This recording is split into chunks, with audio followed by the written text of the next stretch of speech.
Les enfants de la République, Frédéric Aziza. Frédéric Aziza. Radio J. Bonjour à tous et bienvenue dans Les enfants de la République. Donc vous êtes l'invité Frédéric Salabarou, bonjour.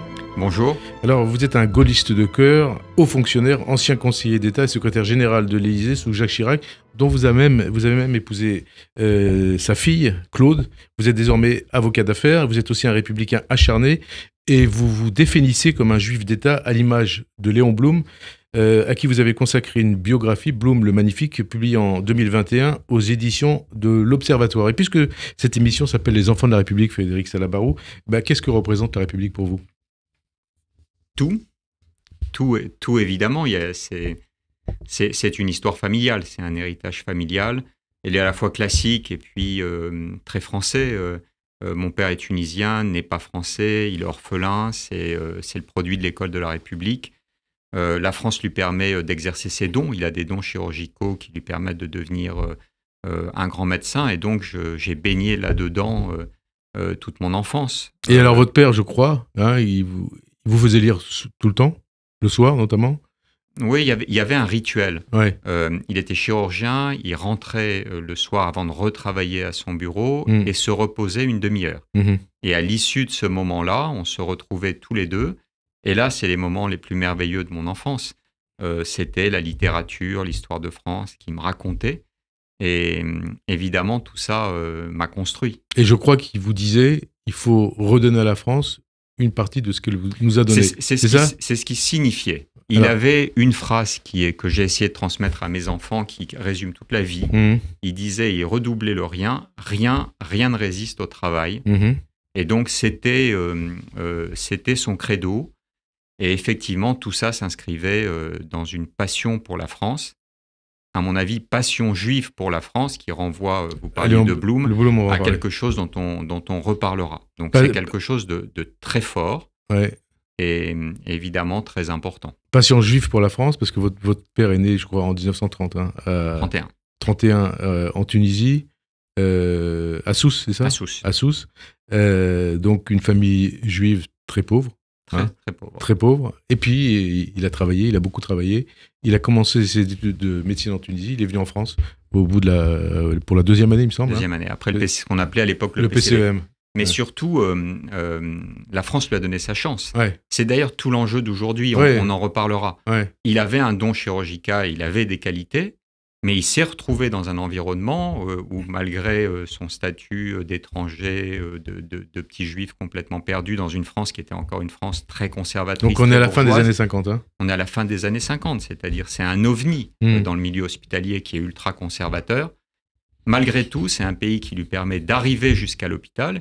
Et quand il arrive à l'hôpital, les gens le racontent, donc je le dis avec beaucoup de fierté. Oui, j'ai lu l'hommage qui lui a été rendu après son décès, en 2000. Et donc, les gens sont stupéfaits parce que, en réalité, tous les gestes chirurgicaux, il les fait déjà spontanément. Mais ce qui est important, c'est qu'à cette époque, et la question c'est est-ce que c'est encore possible aujourd'hui, tout était possible quand, pour reprendre le mot d'Aznavour, on est prêt à travailler plus de 17 heures par jour.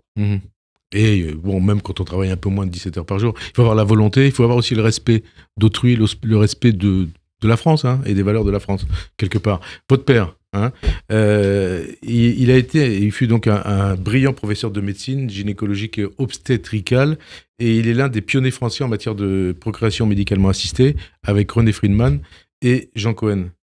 Donc, c'est à partir de là aussi les valeurs qu'il vous a transmises. Oui, ce moment est très important parce que, je vous le disais, il a un don chirurgical et en 78, son monde s'effondre. C'est le premier bébé éprouvette de Steptoe et Edwards. Donc, en matière de stérilité, la chirurgie ne vaut plus rien. Et à ce moment-là, il a fait quelque chose qui m'a beaucoup marqué et qui contribue à l'admiration immense que j'ai pour lui. Il arrête la chirurgie et il recommence et il réapprend quelque chose qui est très éloigné de ses dons. Et il devient un spécialiste de fécondation in vitro. Il a la première grossesse, mais pas la première naissance. Et donc, c'est cette trilogie française, Friedman, Cohen, Jean Cohen et mon père, qui font les premiers bébés éprouvettes. Trois juifs ? Oui, 3 juifs. Et mais il s'est totalement remis en question, lâchant ce qui faisait sa force. Et ça, c'est très rare. C'est aussi très important la capacité à un moment donné de se dire qu'il faut tout recommencer. Tout remettre en cause quelque part. Il y a des moments, il faut tout recommencer de zéro, quel que soit l'âge. Et ça, c'est aussi dans la construction familiale qui est la nôtre, parce que maintenant c'est la 3e génération, j'ai des enfants qui sont grands maintenant, c'est un moment important. Et alors, vous avez une phrase fétiche, hein? La mienne. La vôtre. En fait, on fait une phrase par génération. Mon père, c'est rien ne résiste au travail. Ce que je dis à mes enfants, c'est qu'il est beaucoup plus facile de réussir quelque chose de très difficile que de moyennement difficile. Pourquoi? Je sais pas. Mais ça, traduction, qu'est-ce que ça veut dire? Ça veut dire que quand on affronte quelque chose dont on a vraiment envie, même si c'est très difficile, un concours extrêmement difficile, on va tout donner et si on s'en donne les moyens, on y arrive. Il y avait aussi un truc que racontait mon père, je le dis aussi pour les jeunes qui peut-être nous écoutent. Il passait l'internat en médecine et son prof lui disait, vous savez, on enlève les épreuves. On met des épreuves de sport à la place des épreuves d'internat de médecine. Et ben, le classement sera exactement le même. Ah oui? Donc, tout est une question d'envie et de volonté, à condition aussi qu'on soit mis dans la situation. Et de travail, donc. Oui, de travail, mais on y reviendra. Moi, il n'y a qu'une chose à laquelle je crois, et c'est tout l'enjeu de la crise, à mon avis, d'aujourd'hui, c'est la problématique de l'égalité des chances. Il faut que les gens qui en veulent vraiment puissent y arriver. À l'époque de mon père, c'était encore le cas. Je ne sais pas, et je pense plutôt que non aujourd'hui, peut-être qu'il n'aurait pas réussi aujourd'hui. Ça s'est arrêté quand, ça? Parce que Jacques Chirac, avec qui vous avez travaillé, il parlait de l'ascenseur social. Oui. Hein? Je pense que ça commence Ça existait encore sous Jacques Chirac? Oui, je pense que oui. Mais je pense que ça commence à s'arrêter dans le tournant des années 80, quand on bascule dans ce que moi j'appelle l'économisme. C'est-à-dire cette idée que tout dans la vie privée, dans l'économie, dans le travail, se résume à une chose, les logiques de marché. À partir de ce moment-là, c'est ravageur sur plein de sujets, on y reviendra peut-être sur le social, mais surtout, ça va creuser massivement les inégalités. Et ça, c'est une des raisons de la crise d'aujourd'hui. Prenons pas la France, prenons les États-Unis. Les États-Unis, c'est le pays dans lequel on se disait, celui qui est décidé à travailler un maximum n'a pas de limite, il n'y a pas de plafond de verre. En une demi-génération, c'est devenu la société la plus inégalitaire qui soit. Si vous n'êtes pas passé par les très grandes universités américaines, vous n'y arrivez pas. Pour accéder à ces universités américaines, qui accède? C'est les enfants de familles dans lesquelles les 2 parents sont déjà passés par les universités, ont déjà du patrimoine, des revenus massifs. Parce que ça coûte très cher. Et surinvestissent dans leurs enfants. En une demi-génération, les États-Unis sont devenus le pays où tout est possible, et tout était possible à un pays où rien n'est plus réellement possible. Donc ça, c'est ravageur, et c'est lié, à mon avis, à ce tournant des années 80, à l'époque de l'école de Chicago, où l'idée c'est on doit et on peut tout ramener au marché. À partir de ce moment-là, la social-démocratie, qui était issue de la guerre, s'est effondrée, car contrairement à ce qu'on pense, on n'est plus dans l'après-guerre. Ça s'est arrêté dans les années 80, à la fin des années 80, et on a basculé dans ça, créant une situation dans laquelle un des problèmes massifs d'aujourd'hui, c'est les inégalités des chances. Ce qui n'est pas tout à fait pareil que l'inégalité. On va en reparler, mais puisque c'est le principe de l'émission, un mot sur votre parcours familial. Frédéric Salabarro. Donc votre père est né en 1931 dans une famille juive de Sousse. Il vous reste quoi de cet héritage juif? Et restait quoi à votre père de cet héritage juif? Est-ce que par exemple vous célébriez les fêtes juives à la maison? Non, il n'était pas religieux, il était profondément juif, comme je me sens moi aussi profondément juif. C'est pas seulement la pratique religieuse. Oui, c'est le sentiment des Juifs d'appartenir à un peuple quelque part, avec une histoire, avec une culture. Une histoire, une exigence particulière. Avec des valeurs aussi. Hein. Des valeurs et aussi une exigence particulière. C'est merveilleux d'être juif. On est dans cette longue chaîne qui est ininterrompue. Et la transmission. Hein. De transmission, de valeurs, avec une valeur qui est centrale, c'est la valeur de justice. Et donc, évidemment, il y a cet héritage. Après, il y a la lumière de Tunisie, l'odeur du jasmin, tout ça. Le couscous à la maison, non? Non, pas tellement. Parce que c'est quelqu'un qui était ascétique. Et donc, le couscous, c'était pas trop son truc. En revanche, le jasmin, la lumière et le souvenir de la Tunisie, il aurait sans doute voulu d'ailleurs... Son rêve, c'était un peu comme un Camus, de retourner en Tunisie, d'être chirurgien à Tunis. Bon, il y a eu les événements de Bizerte, c'est pas possible, ça n'a pas été possible. Et donc, il a forger son destin en France, qui lui avait déjà permis de s'élever par les études. Et votre maman? Mon père, c'était le travail et l'ascétisme. Ma mère, c'était la vie et la lumière. Et donc, j'ai eu beaucoup de chance d'être juive marocaine, juive marocaine, dans cet arc électrique entre le travail, l'ascétisme, l'exigence incroyable. Je n'ai jamais vu mon père sortir des exigences quotidiennes qui étaient les siennes, et ma mère qui était débordante de vie. Quand je vais encore dans des soirées, il y a des gens qui viennent et qui m'attrapent en me disant « Ta mère, incroyable, quel punch elle avait !» Et vous sentez juif, vous sentez séfarade? C'est quoi être juif? C'est quoi être séfarade? D'abord, juif, c'est merveilleux comme identité. Donc, je sens cette identité qui est... D'abord, je suis français et je suis juif. Être juif français, c'est quelque chose de très particulier. Il y a une passion juive pour la France, il y a un héritage. N'oublions jamais que la France est le premier pays qui a émancipé les juifs. Et donc, évidemment, ça crée un lien. Et donc, être juif, c'est très difficile à déterminer. Je pense que c'est d'abord une mémoire, une exigence et quelque chose qui fait que cet héritage nous oblige à réfléchir, à essayer de penser pourquoi les choses sont comme ça aujourd'hui, ne jamais être dans la caricature et toujours s'inscrire dans cette longue succession des générations. On a la responsabilité de poursuivre. Et par ailleurs, quand on est juif en France, on a aussi des responsabilités particulières parce qu'il y a une histoire commune. Il y a une phrase que j'adore qui montre bien ce qu'était la relation entre les juifs et les Français à la fin du 19e siècle. Quand on inaugure le temple consistorial, ce qui est devenu aujourd'hui la synagogue de la Victoire, le grand rabbin Isidore dit, dans un mouvement d'enthousiasme qui est même excessif, trop excessif, il dit: les Juifs ont donné au monde l'idée de justice, la France l'a traduit dans les faits. C'est ce que disaient aussi un peu les Juifs originaires des pays de l'Est, hein, quand ils sont arrivés en France dans les années 20, heureux comme Dieu en France. C'est un peu ça. C'est pour ça que j'ai voulu écrire sur Blum. Blum est le plus merveilleux produit, avec Dreyfus aussi, de cette passion juive pour la France et cette idée qu'il faut redonner à la France ce qu'elle nous a donné, ce qu'elle leur avait donné. C'est pour ça qu'à l'époque, on trouve tellement de juifs dans la fonction publique, au Conseil d'État, dans l'armée. Et on va reparler de Blum et de votre livre parce que c'est lié quelque part à l'actualité. Nos éditeurs se rendent compte. Justement, la haute fonction publique, le Conseil d'État, l'Élysée. Pourquoi vous avez choisi, Léna, la haute fonction publique plutôt qu'une carrière de médecin comme votre père? Il l'avait fait. Il y a quelque chose de classique dans notre succession. Mon père avait dû se battre pour sortir de la misère, pour réussir. Et puis ensuite, il y avait cette logique qui est l'attachement à la France, c'est-à-dire qu'il fallait se projeter au service de l'État. Et donc, dans ma génération, le service de l'État, quand on voulait l'exercer, ça passait par Sciences Po, l'ENA. J'ai essayé. J'ai jamais cru que je pourrais y arriver. Finalement, j'y suis arrivé. Donc, quelle promotion? Victor Hugo. Et donc après, évidemment, là on rencontre, j'avais envie de travailler dans des questions de santé. Chirac, vous l'avez cité, était l'idole de mon père et de mon enfance. Et oui, c'est ça, j'ai vu quelque part que c'était l'idole de votre père, il vous en parlait, et c'est devenu votre idole.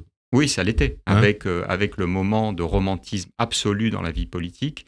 On voit la situation d'aujourd'hui, mais il y a des moments formidables et absolus dans la vie politique.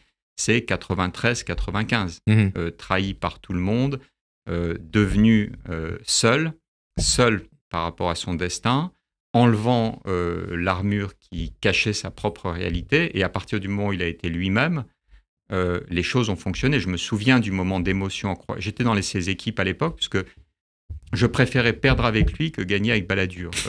Et donc, et aujourd'hui, ce serait pareil? Absolument, oui. Absolument. Et donc, je me souviens de ce moment, on était sur le trottoir quand les résultats sont annoncés. C'est un moment magnifique et les Français l'ont vécu comme tel. C'est un moment où la sincérité rend les choses possibles. Et j'ai toujours pensé que la politique se résumait à une phrase, une chanson d'Alain Souchon, full sentimentale. Contrairement à ce qu'on pense, les gens, c'est pas la punchline, le truc qui tac comme ça. Parce qu'aujourd'hui, c'est la punchline. Non. C'est pas dans la tête des gens, mais dans la tête des politiques aujourd'hui. Mais ils se trompent complètement. Et des médias, sans doute. Ils se trompent complètement. les gens ont besoin de partager l'intelligence et ils sont sentimentaux. Et croire que la politique est une technique avec la punchline, c'est se tromper complètement. C'est pas par hasard qu'on en est là aujourd'hui. C'est comme ça qu'on va dans le mur. Jacques Chirac, il vous a appris quoi? Justement, de la France, de la République, des valeurs républicaines. Il m'a appris... Est-ce que quelque part, c'est la continuité de ce que vous a appris votre père?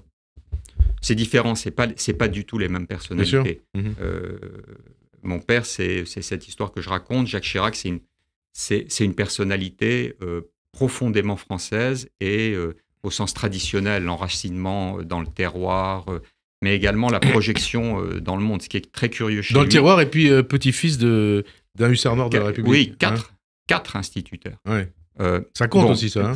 Pour résumer, je pense qu'en un mot, ce qu'il y a chez Chirac, c'est ce qu'il a appris de Pompidou, qui d'ailleurs le terrorisait. Quand il parle de Pompidou, il me terrorisait. C'est la tenue.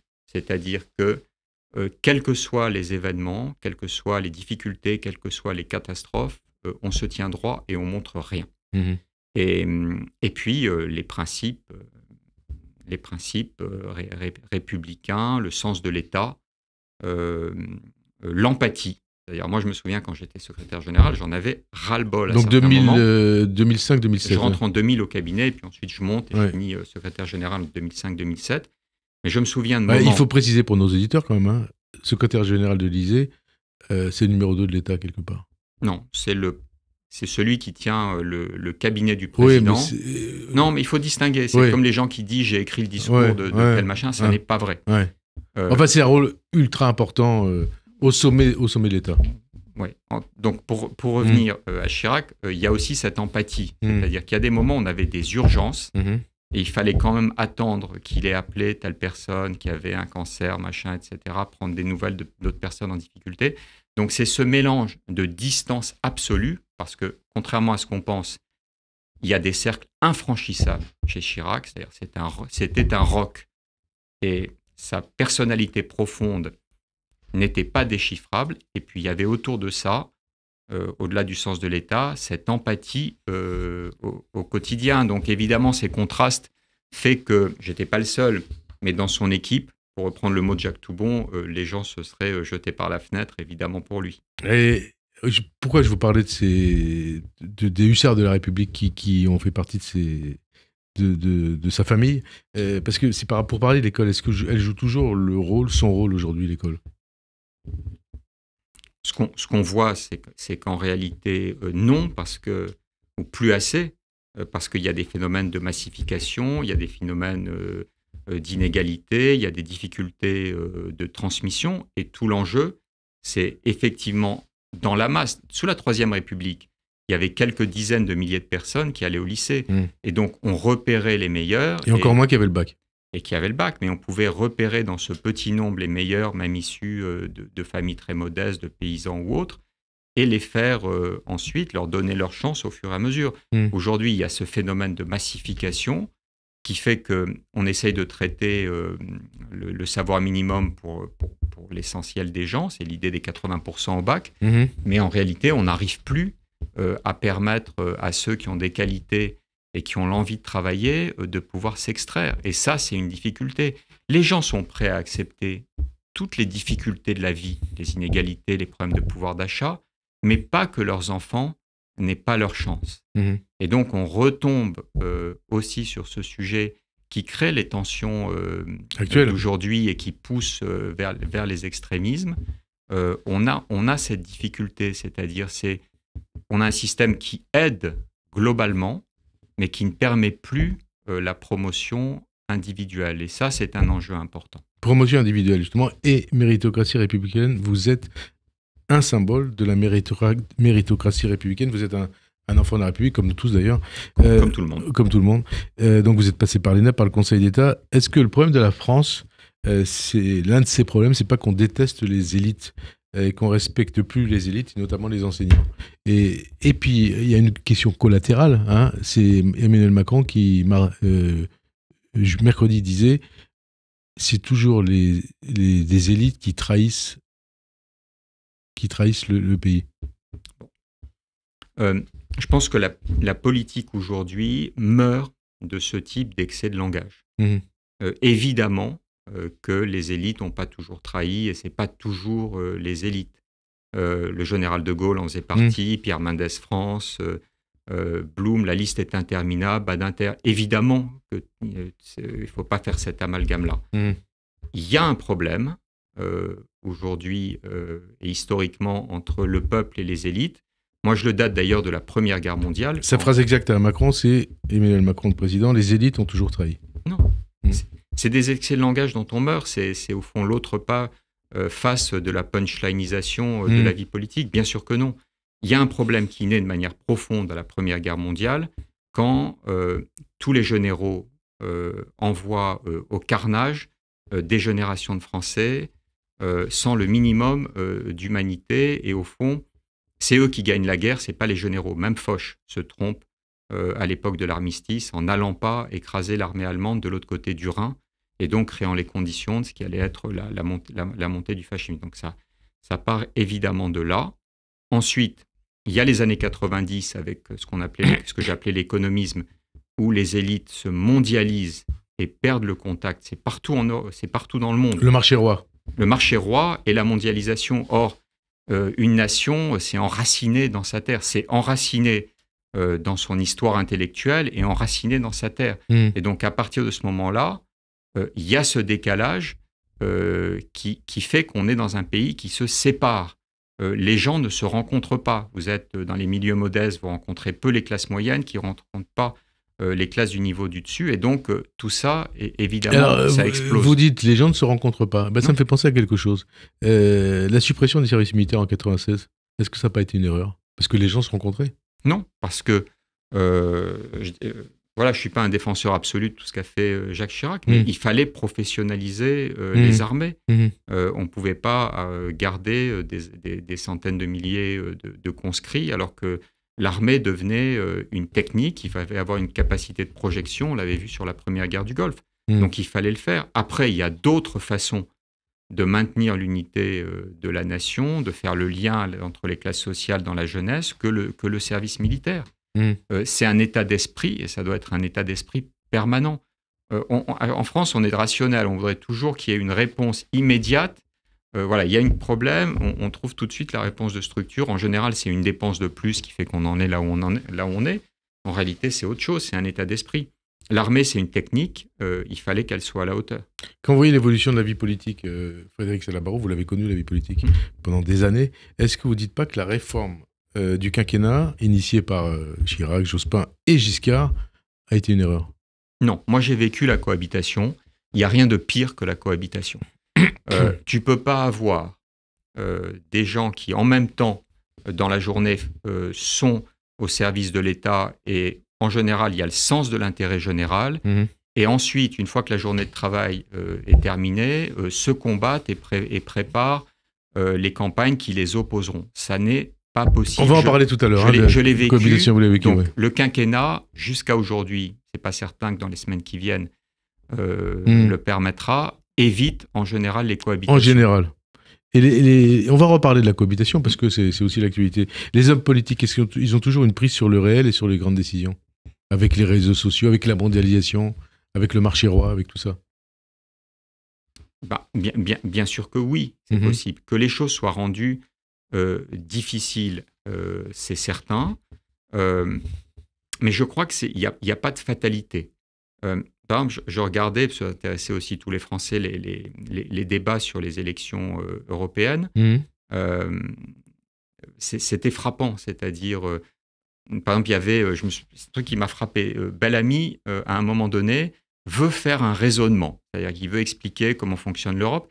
Il n'a pas fini la moitié de sa première phrase. C'est trop long, c'est ça? Que sur sa droite, il y a Aubry qui l'attaque avec une punchline sur le truc, de nouveau, et en réalité, tout est perdu et il y a cette perte de capacité de réfléchir. Or, en politique, les gens aspirent à ce qu'on puisse leur expliquer et avant d'agir, qu'on ait réfléchi. C'est d'ailleurs tout l'enjeu aujourd'hui du choc de cette dissolution. C'est-à-dire qu'il faut réfléchir à l'impact des choses et essayer d'en comprendre d'en comprendre les fondements. Aujourd'hui, on ne reconstruira rien si on n'est pas capable de comprendre comment on en est arrivé là. Et pas seulement en France. On va en parler, mais d'abord, gouverner, ça passe aussi par la parole. Ça passe beaucoup par la parole. Bien sûr. Par le verbe, par les discours. L'un de ceux qui a marqué le mandat de Jacques Chirac, c'est quoi? C'est celui du Veldiv, 95. Oui, qui est censé. Un discours qui a marqué une rupture avec non seulement ses prédécesseurs, mais aussi avec la doxa gaulliste. C'est un tournant dans l'histoire de la République? C'était une exigence et c'est un discours qui lui ressemble. Il est clair qu'il rompt avec ce qu'avait dû faire le général de Gaulle pour réconcilier le pays, c'est-à-dire cette idée de la France qui était restée résistante pendant toute la guerre. Pour Jacques Chirac, il y a deux choses. D'abord, son enfance est marquée par le choc de la défaite quand il part vers le Rayol pour lui ou quand il voit le sabordage de la France. Donc le Rayol, c'est dans le Var. Hein. C'est dans le Var.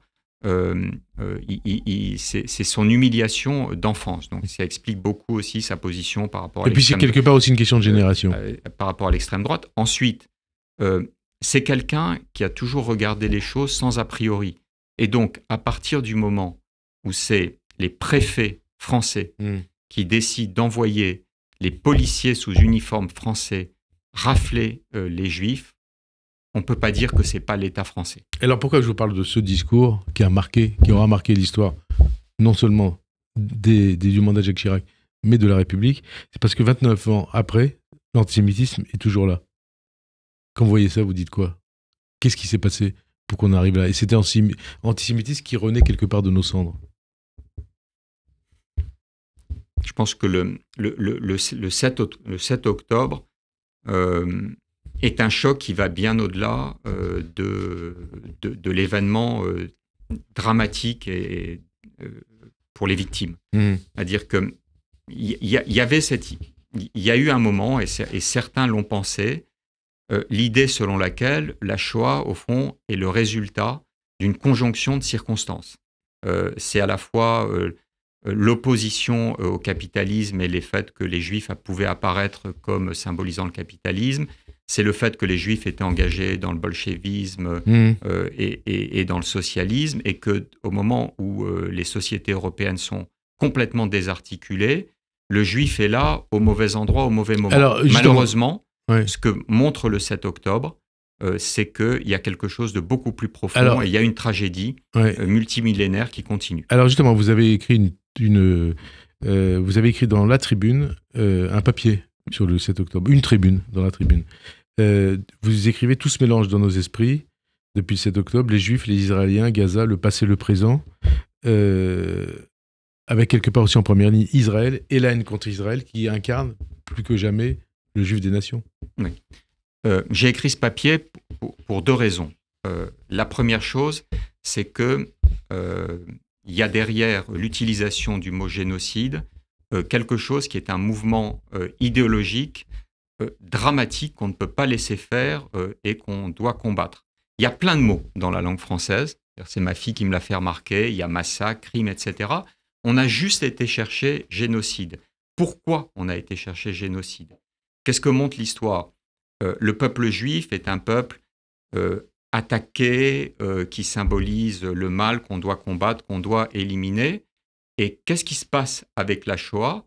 C'est la démonstration par l'horreur que le peuple juif est une victime. Et tout l'enjeu d'aujourd'hui à travers le terme génocide, on reparlera d'Israël, c'est en réalité la nécessité de nazifier le peuple juif. Pas seulement Israël, le peuple juif. Le peuple juif. Pourquoi? Pour rendre à nouveau possible les pogroms et peut-être de nouvelles Shoah. Et donc, derrière ça... Dans la tête de qui? Il y a l'antisémitisme, il est multiple. Il y a l'antisémitisme religieux, il y a l'antisémitisme d'extrême gauche, on y reviendra par rapport à... Il s'est arrêté avec l'affaire Dreyfus et renaît aujourd'hui. Il y a l'antisémitisme anti-modernité qui était aussi l'objet de l'article que j'ai voulu écrire. Donc là, on voit bien qu'il y a un enjeu, c'est-à-dire qu'il faut accoler le terme génocide au peuple juif pour rendre à nouveau tout possible. Et ça, il faut se battre contre cette idéologie-là parce qu'elle est porteuse de drames et que par ailleurs, elle est injuste. Quel que soit, vous disiez, on va parler d'Israël, quel que soit le sentiment qu'on a par rapport à la politique du gouvernement israélien. Sûr, ça n'a rien à voir. Mais c'est toujours la même chose, c'est-à-dire il faut être juste et réfléchir. Il y a quelque chose là qui consiste à effacer la Shoah pour rendre toutes les choses possibles. Donc ça, c'est un point important. Ensuite, il y a la question d'Israël. Israël, c'est une démocratie qui est une réelle démocratie, mais qui est aussi taraudée par un pays qui est divisé entre des tentations religieuses et même d'extrême droite et une réalité démocratique. C'est ce qu'on a vu sur tous les problèmes autour de la Cour suprême. Mais par rapport... Donc la Cour suprême israélienne. La Cour suprême israélienne. Mais par rapport à la situation d'aujourd'hui, il faut que les choses soient posées avec beaucoup de simplicité et d'objectivité. Évidemment qu'Israël doit se défendre, évidemment qu'elle doit aller au bout de la guerre contre le Hamas. C'est pas ce que dit aujourd'hui celui dont vous avez été quelque part proche, Dominique de Villepin. Oui, il dit tout le contraire. J'ai pas l'habitude de répondre aux gens qui ont été mes chefs. C'est une question de principe et de tenue. Ouais. Donc ce que je veux dire, c'est qu'il y a la guerre au Hamas, qui est une guerre qui est aujourd'hui nécessaire. Il y a le fait aussi, c'est quelle guerre et comment on la pratique. Par exemple, quand le procureur devant la Cour pénale internationale dit Israël a affamé les populations, même si on considère que la Cour pénale n'a pas compétence, il est de l'exigence d'Israël d'y répondre point par point. Israël doit... C'est l'histoire, c'est-à-dire elle est l'héritier de ceux qui ont survécu à la Shoah, c'est-à-dire qu'il faut ne pas compter sur les autres et toujours pouvoir se défendre. Mais être israélien, être juif, c'est une exigence particulière. On ne peut pas... il faut être exemplaire. Donc il y a la nécessité d'expliquer et de l'être. Et puis il y a autre chose. On ne peut pas avoir vécu tout ce qu'on a vécu depuis des millénaires, ne pas avoir une nation et ne pas regarder également les Palestiniens comme des êtres humains, comme on était, et ne pas regarder la question du droit à un État palestinien en le regardant à travers notre regard. On est les derniers, les Juifs sont les derniers au monde qui peuvent dénier aux Palestiniens le droit à un État. C'est pour ça que pour moi, les choses sont simples. Il faut pouvoir se défendre, il faut être exemplaire dans la façon dont on le fait, et évidemment, il n'y a pas de question sur la nécessité d'avoir un État palestinien. Et donc penser à la paix. Penser à la paix. Bien sûr, mais oui, les accords d'Oslo, c'était une logique qui était constructive. Il faut les reprendre, évidemment, sans le Hamas, sans Netanyahou et sans Abbas. Alors, vous parlez de la guerre d'Israël contre le Hamas. Elle a eu des conséquences en France. Frédéric Salabarou, c'est pour ça que vous avez écrit ce papier quelque part. C'est-à-dire une explosion de l'antisémitisme véhiculée souvent par la gauche de la gauche, c'est-à-dire par LFI sous couvert d'antisionisme. Comment vous avez vécu ça ? Ce retour de l'antisémitisme venu de la gauche. C'est quelque chose que j'ai appris à comprendre à travers mon travail sur... On va reparler de Blum. Sur Blum. Mais d'abord, il y a un antisémitisme de gauche historiquement. Il s'arrête avec l'affaire Dreyfus. Qu'est-ce qui se passe au moment de l'affaire Dreyfus ? Jean Jaurès, Jules Guesde, les marxistes de l'époque, se rendent compte que Dreyfus n'est pas seulement un bourgeois, et en réalité, ce n'est pas le combat des classes populaires, mais que le problème qu'il pose, c'est le problème de l'humanité et de la justice. Et à partir de ce moment-là, la gauche abandonne l'antisémitisme et c'est une autre gauche qui s'impose, qui est symbolisée par François Mitterrand, toute la gauche. Et donc, plus d'un siècle après, presque un siècle et demi après... C'est une régression monstrueuse par rapport à l'histoire de la gauche. Et la responsabilité de Mélenchon est écrasante parce qu'on ne peut pas, dans le même temps, tenir des propos historiques, des grandes phrases fumeuses, en tout cas qui donnent l'impression d'une culture, et rompre avec ce qui est un pilier de l'histoire de la gauche et une valeur, c'est-à-dire que la gauche rompt avec l'antisémitisme, avec l'affaire Dreyfus. Et alors justement, et d'ailleurs vous diriez que Mélenchon est antisémite quand vous avez entendu prononcer toutes ces phrases, tous ces propos pendant la campagne? Je ne sais pas s'il est antisémite, mais ce qu'il défend comme valeur conduit au pire antisémitisme. Alors justement, vous avez écrit, donc, on l'a dit, cette biographie de Léon Blum. Que vous inspire ce nouveau Front populaire dont la gauche unie a fait son slogan de campagne pour les prochaines législatives du 30 juin et du 7 juillet? Nouveau Front populaire. Oui. Emmanuel Macron qui a dit Léon Blum doit se retourner dans sa tombe. Vous dites la même chose? Non, je dis, et c'est un peu le credo de ce que je cherche à dire aujourd'hui, c'est que il faut réfléchir, il faut connaître l'histoire. Que la gauche ait la vocation de se réunir, c'est son histoire.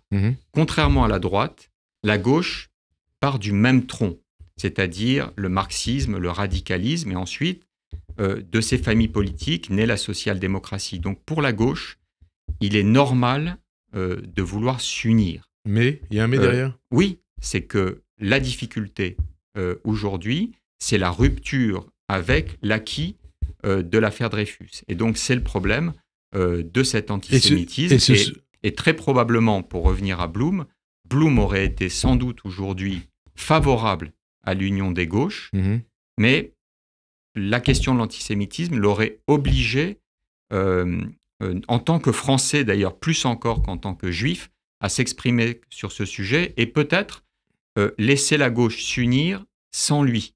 C'est en ça que ce nouveau Front populaire, évidemment, trouve ses racines dans l'histoire et dans le précédent, et il est aussi radicalement différent, parce qu'au milieu, il y a un problème qui est majeur, c'est celui de l'antisémitisme. Mais l'antisémitisme, ce n'est pas seulement le problème des Juifs, c'était aussi ce que j'ai cherché à expliquer dans mon papier. L'antisémitisme concerne tout le monde, puisqu'en réalité, ce qui conduit au rejet du Juif, c'est assez bizarrement pour un peuple qui est millénaire et d'origine orientale, c'est que le Juif symbolise la modernité. Et donc, ça concerne tout le monde. Et vous comprenez que des gens comme François Hollande, comme Raphaël Glucksmann, disent il faut l'union, il faut ce nouveau Front populaire? C'est dans l'histoire. Vous comprenez ou ça vous choque? Je le comprends parce que j'ai appris ce qu'était l'histoire de la gauche en travaillant dessus.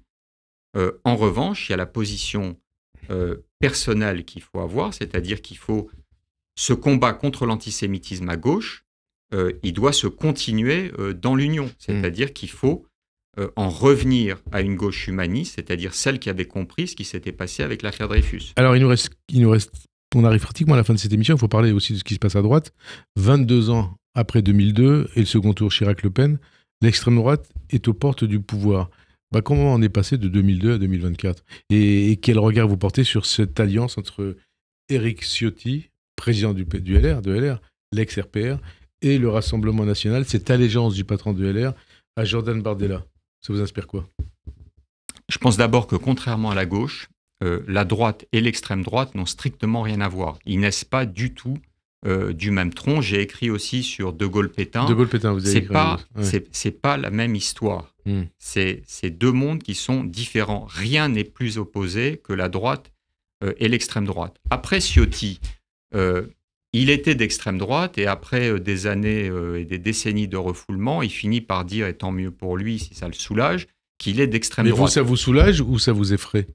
Non, rien ne m'effraie dans la période, bien au contraire. En revanche, ce que je remarque, c'est que les autres qui ont été élevés à l'école Chirac et à l'école gaulliste, même si c'est un parti qui a des difficultés, ont été très clairs. C'est-à-dire, il n'en est pas question parce qu'il y a une impossibilité et une opposition radicale entre la droite et l'extrême droite. Donc, au fond, il y a toujours eu à l'intérieur du mouvement gaulliste après-guerre des gens qui étaient d'extrême droite, mais qui étaient intégrés dans ce mouvement. Donc, Ciotti le symbolise. Après, derrière ça, il y a tout le problème de cette vie politique qui est désormais dévorée comme partout, mais c'est aussi le cas aux États-Unis, partout en Europe, par le populisme. Qu'est-ce qu'on a aujourd'hui dans notre vie politique? De l'extrême droite, de l'extrême gauche, et un extrême centre qui est également populiste, parce qu'il y a chez Emmanuel Macron aussi, il y a une pratique rigoureuse du pouvoir et une pratique populiste du pouvoir. Mais alors donc, vous qui avez travaillé avec Jacques Chirac, qui êtes marié avec sa fille. Hein, ça, c'est une autre histoire. C'est une autre histoire, mais c'est pas rien. Qu'est-ce que vous pensez de ce qui se passe? Et puis, d'ailleurs, il aurait dit quoi, Jacques Chirac, aujourd'hui? Même si c'est compliqué de faire parler les morts, mais bon, vous ressentez il faut jamais faire parler les morts. Je pense qu'il y a plusieurs choses. D'abord, il y a pourquoi on en est arrivé là. Et donc, c'est toute la problématique d'une société qui est dévorée par le culte du marché, qui a perdu ses références, et c'est le cas partout dans le monde. Donc, il y a quelque chose qui est à reconstruire. Il y a les valeurs de l'égalité des chances, mais on n'a pas assez de temps pour en parler. Et puis, il y a la reconstruction d'un clivage droite-gauche qui présente des avantages. C'est-à-dire que l'idée de ce grand centre, au fond, a conduit... C'est ce qui a été une catastrophe? Ou qui a créé cette catastrophe? Je crois qu'aujourd'hui, on est rentré avec la dissolution dans une crise extrêmement profonde. Et alors, justement, dissolution, je me dis, est-ce qu'il y a eu la dissolution de Jacques Chirac en 97 ? Il y a un parallèle à faire entre ces deux dissolutions ou pas ? Il y a un parallèle institutionnel, mais je voudrais revenir sur la situation d'aujourd'hui. La dissolution ouvre une crise qui est extrêmement profonde, et tout l'enjeu là, c'est d'agir en responsabilité, et ne serait-ce que d'ailleurs dans le choix des personnes qu'on va élire aux législatives, c'est très important. Il est très probable qu'il n'y aura pas de majorité, il est très probable qu'on rentre dans des ni droite, ni gauche, ni extrême droite, ni extrême gauche. Il faut aller élire des républicains solides et qui auront un esprit d'indépendance dans cette assemblée qui va être ingérable dans une crise institutionnelle qui s'ouvre. Après... Et vous allez voter pour qui d'ailleurs ? Ah, mais moi, je vais regarder dans ma circonscription. Vous êtes dans quelle circonscription ? Moi, j'habite à Neuilly. Donc c'est Constance Le Grip, quoi. Ça sera plus facile qu'ailleurs, mais je ne veux pas savoir qui est de droite, du centre, machin. Mais c'est la République qui compte. Les personnalités pour savoir qui tiendra le choc à ce moment-là. Et de toute façon, aujourd'hui, il y a de la crise dans laquelle on va rentrer, qui va être une crise considérable, qui peut d'ailleurs se traduire par une crise financière très importante. On commence à le voir déjà. Parce qu'on est un pays fragile. Aujourd'hui, 30% ou 40% des dépenses de l'État sont payées à crédit. Notre déficit est plus important que les rémunérations des 2 millions de fonctionnaires de l'État. Donc tout ça, ça peut conduire à des crises qui sont importantes. Donc, il y a plusieurs choses. De la crise, il faut la limiter au maximum, c'est-à-dire ne pas poursuivre une crise institutionnelle autant qu'on pourra. Donc c'est l'esprit de responsabilité de chacun. On va découvrir à travers notre bulletin de vote ce que veut dire la démocratie. Ensuite, probablement de cette crise, beaucoup de choses seront à reconstruire et il peut en sortir des choses importantes.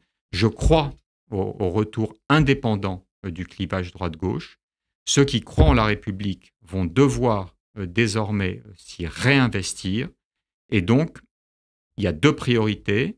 Limiter la crise qui est ouverte par la dissolution.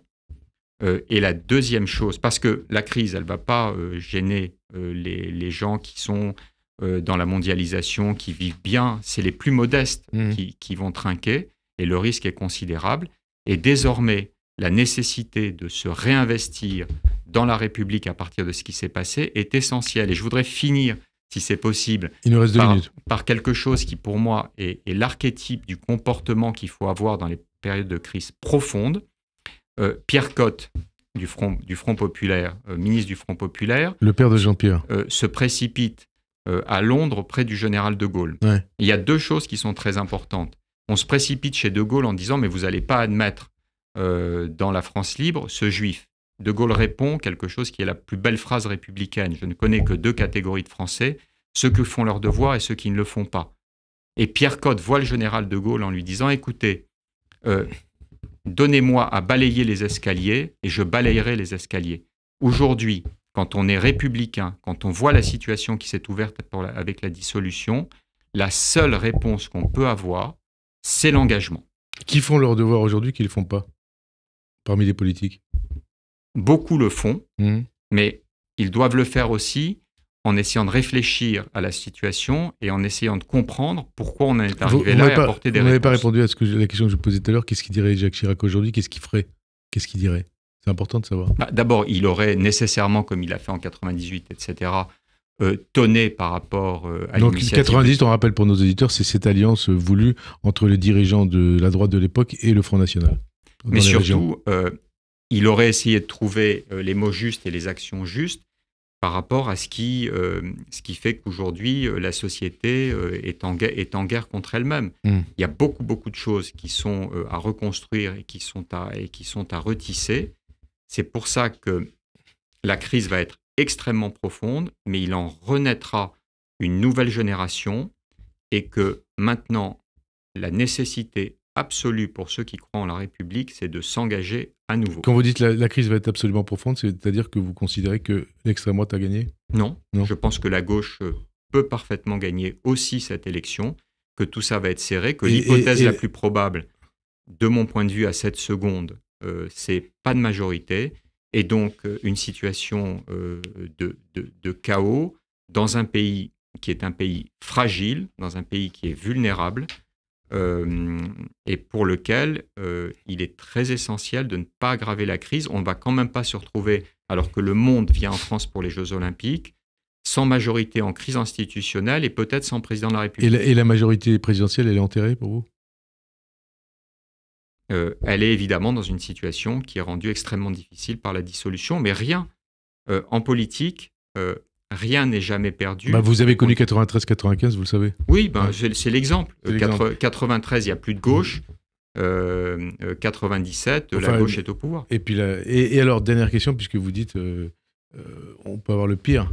Qu'est-ce qui est le plus dangereux pour la démocratie, pour la France aujourd'hui, puisque vous les renvoyez dos à dos ? C'est Mélenchon ou le tandem Le Pen-Bardella ?